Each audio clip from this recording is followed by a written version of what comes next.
Out. Game is about to start. I'm going. Last night we did well. Luis got the over on our strikeouts at 9. He got 10. We had them 2 homers hit by Cal and Julio.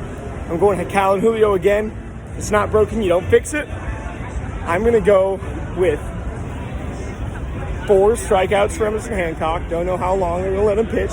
Don't expect it to be too long. And then I'm going to go, finally, score this night's ball game. I'm going to go 9-3. Book it. And book our ticket we did. Welcome to the Dom Skiing Channel, your one-stop shop for the Mariners storylines on Seattle's minds as the Mariners take it to the Rockies, bring the brooms out, sweep them 6-2 in the final of this 3-game series, out-hitting them 10-9, but 324 to 248 unexpected batting average leaves a lot of smiles on Seattleites' faces as we head into our final series of the regular season starting tomorrow. And boy, do I apologize for every game I missed, games 121 through 156. But hey, you're not going to get those back. You lose a lot of games. The Mariners lost quite a few games, right? But you look at it right now, you whoop Colorado in this series. You're expecting that. But more than that, there's some underlying baseball stuff for us to look at that's great. And even more than that, the big things that we've been waiting for since I was just a little kid. I was a toddler. I was just, on my dad's shoulders at the stadium. Just growing up, going to the stadium. Guys like Ichiro, legends, guys who we've talked about for my entire life since then. We have the next generation right here. And it was the wins record back in 2001. That team wasn't just any old division winner. That team set the regular season MLB wins record. This team has the chance to do something just as special. The Mariners are the only franchise who has never been to the World Series. This team has the highest odds on Fangraphs right now to win the World Series, which means nothing. Once you get in the playoffs, this is a human element battle. The battle of the human elements that is going to be the playoffs is going to require all of the Seattle faithful that we have been going with this entire time. But the only thing that we can guarantee ourselves is that we go out each day, try to go 1-0 every game. Try to go 1-0 every inning, right? Try to go 1-0 in every at-bat. Try to go 1-0 in every count, really. Instead of, in football, you say, there's the old adage, won't go 1-0 every play. In baseball, it's go 1-0 every count. And especially today more than ever with, the 3 outcome guys are really a regularity now. You've got guys who just really walk, strike out, and homer. Cal, Randy, a lot of these guys, Randy's got a 233 batting average, Cal's under 250, but these guys homer and they walk so much that you look at OPS and it's really not that surprising that Cal's gonna be the lowest batting average to win the MVP award ever. Because when you look at the current game, batting average really isn't as valuable. Walks are just as good as hits in most regards. And when you look at OPS, it takes into account if you're getting a hit that's better than a single anyway. So OPS is a much more holistic offensive statistic. And Cal's OPS is just fine. As we know, it's in that 960s range. It's up. Cal's OPS is at 954 after tonight. Also the Broward County area code. I doubt I have any viewers from Broward County. If I do, salute to you. Love your fast music. Anyway, you got Julio, going over 3 as well, but still 799 OPS on the year. Really in this game, the Mariners grabbing 10 hits, but the Rockies had some interesting pitchers here at the end of the game.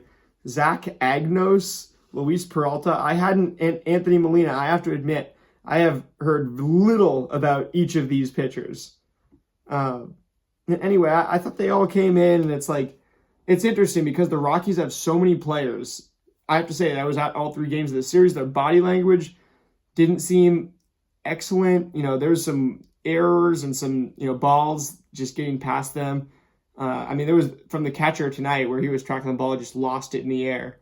Whether it was in the lights or the sunset or whatever, I'm trying to make excuses to feel out the human beings that are actually playing this sport. But when you look at the Rockies, obviously it's really tough to go out there and be professional knowing the spot that you're in. So I got a lot of respect for these guys in this Rockies team. And one question I have, this isn't the comment question of the day, but actually it is. How many of the Rockies hitters in their lineup tonight are going to be on their opening day starting lineup next season? Because I would go Moniak probably, Goodman probably, Beck probably, Tovar, Doyle. That's 5. At least 5 of these guys. I think at least more than half of this lineup is going to return next season. So unless there's a savior coming to Colorado, they need a Paul Skeens. What are we talking about? The Pirates got their Paul Skeens. The Rockies just need a generational talent. Otherwise, it's hard to see. It's hard to see it with the Rockies. And obviously, that's not why you came here. It's a Mariners channel, but that explains why the Mariners were able to try so many different things out in this game. It was the hangover game. We locked up. As my title says, if you came here for the title. Yes, the Mariners clinched the number 2 seed in the American League tonight before our game even started. When the Guardians beat the Tigers, the Mariners officially clinched the number 2 seed in the AL because the Guardians and Tigers, neither of them can reach the record that the Mariners have, meaning that the Mariners are guaranteed at least the 2 seed. And with it, the 3 seed still has to play the wild card, but the 2 seed, you get a first-round bye to the American League Divisional Series. And we've been to the American League Divisional Series before.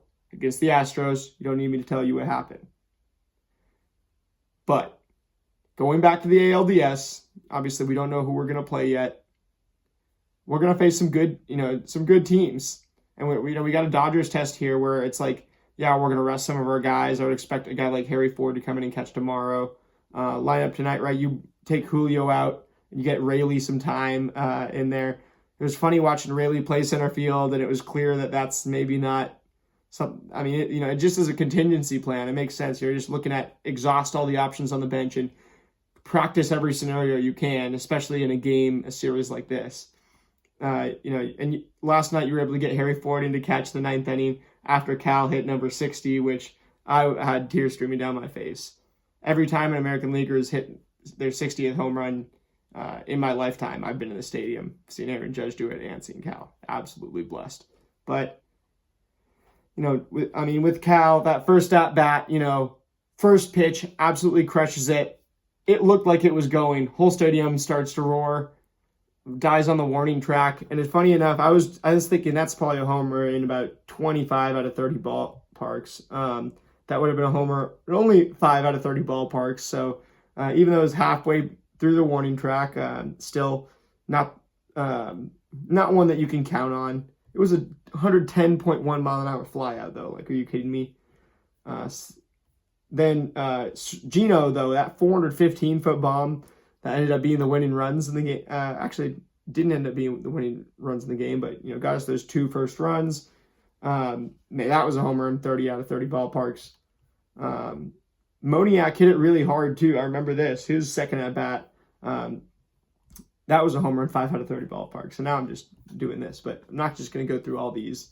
The main things I wanted to mention in this game, so you put Luke Raley in at center field, but then you get him back to first base for at least an inning or two. And I really like that because you really don't have another contingency plan at first base if Josh Naylor needs, can't go, if he has to come out of the game. You're putting Luke Raley there at first. But from what we saw this season, and let me know if you disagree with me, Donovan Solano, Rowdy Tellez, I'm even forgetting if we had another first baseman at one point, Locklear. Rowdy and Solano, not as athletic as Raley at all, but both of those guys at the lower center of gravity were better at picking the ball than Raley. Josh Naylor, obviously the best at picking the ball since John Olerud, who I've been talking about a little bit recently. I am a Coug, so massive fan of his. But also grew up with him and was able to go to the game with my mom tonight, see him throw the first pitch with my mom, who John Allard is her absolute favorite player. He was a fan favorite back in 2001 with us. But yeah, that's the last first baseman that's been able to stretch the way that Naylor has. And since then, it's been pretty rough. We've been kind of trying to fit, and fitting Rayleigh in there is kind of like trying to fit a square peg in a round hole, because it's like he really just doesn't have that agility, that short area quickness to stop balls, dive to either side like that, or to make those low center of gravity stretches and grab stuff on the ground. Definitely not his game as somebody who's built like a linebacker or a tight end. So good to see, but overall, right, good to see him playing first again, because the more experience he gets there, the more comfortable we can be with him as a backup plan. And just exhausting the backup plans here. Also, Leo Ribas, he gets in the game at shortstop for JP pretty early. Think about the third or fourth inning. Cole Young gets in the game for Jorge Polanco. Robles gets in at center after Rayleigh gets moved to first and Naylor comes out of the game. And then you leave Cal in. And man, the fact that they walked Cal during this game intentionally, that was pretty lame, I have to say. Because I get it, if you were going to walk him because the bases were loaded or something, it was a close game. If the game was still in hand, that would have been one thing. It was already like a 5-0 game. Yeah, it was already a 5-0 game, and we were about to blow this game wide open. Where I think load the bases and get a hit. Randy gets a hit, and we score a bunch of runs. We score like 2 runs on that play. Then Cal comes up. We've got 2 runners on base, I think. Yeah, runners on first and third. Randy steals on the second pitch to Cal. He steals second. And after that, they make the decision to intentionally walk Cal, which the stadium was not having. Loudest boos I've heard at the stadium. Maybe top 5 loudest boos at the stadium of the season. Up there with some of the egregious calls and things like that. Because, the fact that you're going to do that to him, then pretty ridiculous. Anyway, I think that's going to do it for me here tonight. Awesome game. And shout out to Emerson Hancock. I haven't even talked about who I was talking about nonstop at the beginning of the season. 4 innings of shutout ball, 2 hits allowed, 7 strikeouts, no walks, only 3 hard hits on 51 pitches. And Emerson Hancock going and getting 10 swinging strikes on 51 pitches, including 3 on 28 sinkers, 6 on 18 sweepers. That was his true knockout pitch. If this sweeper can continue to be a thing for Emerson Hancock, he could be a big-time sinker sweeper guy going forward. And that's finally going to do it for us here tonight on the Dom Skiing channel. As always, let me know your thoughts about tonight's game in the comments down below. And let me know, were those some of the loudest boos at the stadium this year when Cal got intentionally walked? Let me know down in the comments below, and I will talk to you guys tomorrow. Go Ems.